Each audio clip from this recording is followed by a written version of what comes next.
شهر القرآن أطلى بصفات النور تحلى أهلا رمضان. الحمد لله رب العالمين، والصلاة والسلام على المبعوث رحمة للعالمين.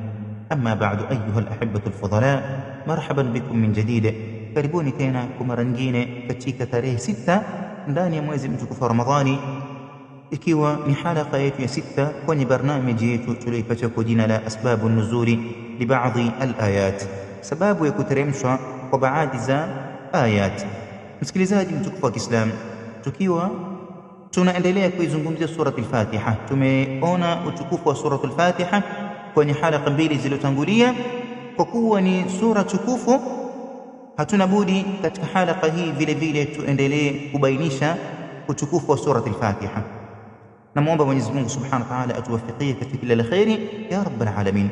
Mtukufu msikilizaji wa Kiislamu, miongoni mwa utukufu wa suratul Fatiha ni kuwa annaha ruknun min arkani salah. Miongoni mwa utukufu wa suratul Fatiha ni kuwa hii Fatihatul Kitab ni nguzo muhimu kabisa miongoni mwa nguzo ambazo zenye kuikamilisha swala ya mja. Bimaana, bila ya kusomewa suratul Fatiha katika swala hiyo haitambulikaniwi na Mwenyezi Mungu Subhanahu wa Ta'ala, bali haikamiliki kwa Mwenyezi Mungu Subhanahu wa Ta'ala swala ambayo kwamba iliyosaliwa bila ya kusomwa suratul Fatiha. Huenda kukapatikana suala, je, kunao dalili yoyote yenye kushuhudilisha juu ya hayo? Je, kunao hadithi yoyote yenye kuzungumzia kuhusiana na hilo? Yoyote mwenye kuswali asisome suratul Fatiha, swala yake basi haitambulikaniwi na Mwenyezi Mungu ama haitimii kwa Allah Subhanahu wa Ta'ala? Naam, wa rabbi, dalili iko, na lau sikupatikana kwa dalili nisingethubutu mimi hapa kuyazungumza masala kama haya. Mpaka nilipokuwa jasiri wa kuzungumza haya ni kuwa niko na ushuhuda wenye kushuhudilishia juu haya ambayo kwamba niliyoyazungumza, na ushuhuda bora ni hadithi Abi Huraira radhiyallahu anhu, hadithi ambayo kwamba iliyoko kwa Muslim na vile vile Abi Daud, vile vile na Tirmidhi na Ibn Majah na Ahmad na masadir zingine mbalimbali, kutokana na hadithi Abi Huraira. Asema Mtume sallallahu alayhi wasallam, kullu salatin lam yuqra fiha bi ummi al-Qur'ani fahiya khidajun ay fasida wa ghayr tamam, au kama thabata anhu sallallahu alayhi wasallam.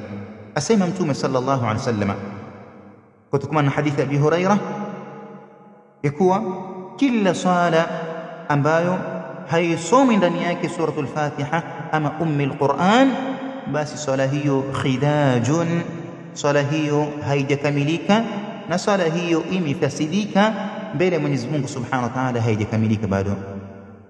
Tuchukulie pengine mtu ameswali raka 2 ama 3, raka ya 4 kwa haraka pengine akasahau kwa binadamu, akarukuu bila kusoma suratul Fatiha mpaka alipofika katika sujud akakumbuka, raka 4 mimi sijasoma suratul Fatiha.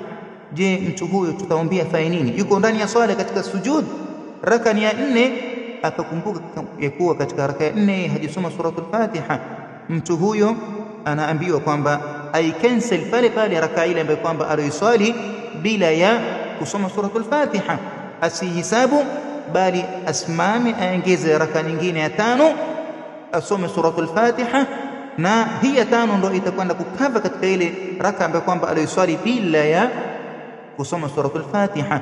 Na baada ya hapo, mwisho kabisa, kabla hajapiga salamu ama baada ya kupiga salamu, kwa kuwa ni ziada, atapiga sijda 2 za sahau. Baada ya hapo swala yake itakuwa imekamilika. Sijdatu sahwi ile itakava mahali ambayo kwamba alisahau, ama itakwenda kumkadhia sehemu ambayo kwamba alioongeza ile raka ya nyongeza aliyoswali bila ya kusoma suratul Fatiha. Akifanya hivyo swala yake itakuwa imekamilika. Lakini akisema kwamba mimi ndo nishasoma tayari ama ndio nishafika katika sujud na ni raka 4 ndo basi afahamu kwa swala yake itakuwa haijatimia.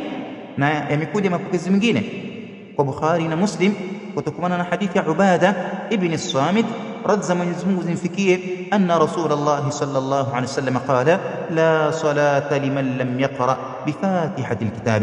Asema Mtume sallallahu alaihi wasallam, hana sala yule ambaye kwamba hatasoma Fatihatul Kitab katika swala yake. Yoyote atakayeswali na asisome alhamdu katika swala yake, basi hana swala, bimaana swala yake haijatimia mbele ya Mwenyezi Mungu Subhanahu wa Ta'ala. Msikilizaji mtukufu wa Kiislamu, muda wa halaka umeenda sana, na hapa kuna masaili mengi ambayo kwamba yanayotaka kubainishwa kuhusiana na hii Fatihatul Kitab, kwa yule ambaye kwamba anayeswali peke yake, na kwa yule ambaye kwamba ni imamu anayeswalisha watu, na kwa yule ambaye kwamba anayeswali nyuma ya imamu. Masaili kama haya yanahitajia muda wa ziada, na naona lao nitagusia katika sehemu hii itabidi halaka muda wake utazidi na kuzidi, na sitopendelea hilo. Kwa tawfiki ya Mwenyezi Mungu Subhanahu wa Ta'ala tutakuja kuihusisha katika halaka tutakayokuja tuzungumzie masail yenye kufungamana na Fatihatul Kitab na ahwali za hawa watu, mwenye kuswali peke yake na imamu na anayeswali nyuma ya imamu. Namwomba Mwenyezi Mungu Subhanahu wa Ta'ala atuwafikie katika kila alkhairi. Wassalamu alaykum wa rahmatullahi tajalla طوعا للملك الأعلى قرأ القرآن وصلى لله عز وجل. Koyama Image, sisi tunafikisha na Allah anaongoza.